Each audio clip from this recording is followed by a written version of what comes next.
Hey everyone! Today I'm going to show you how to make this really cute and neutral wood bead pumpkin. For the materials, you'll need 4 pieces of wired twine cut to 2.5 feet, wood beads, artificial leaves, a hot glue gun, and jute twine.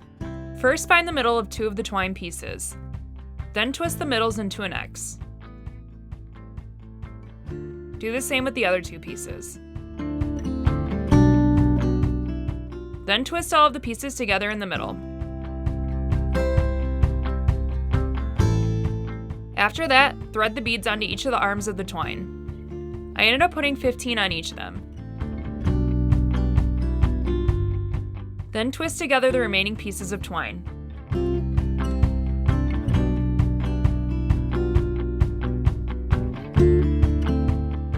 Glue on the artificial leaves. Then glue the end of the jute twine to the stem of the pumpkin and wrap it around.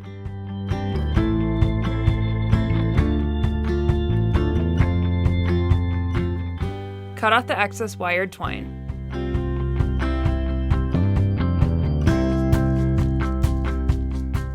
And that's it! I really love how this turned out, and it's perfect for minimalist fall decorating. If you enjoyed this tutorial, please make sure to like, comment, or subscribe below.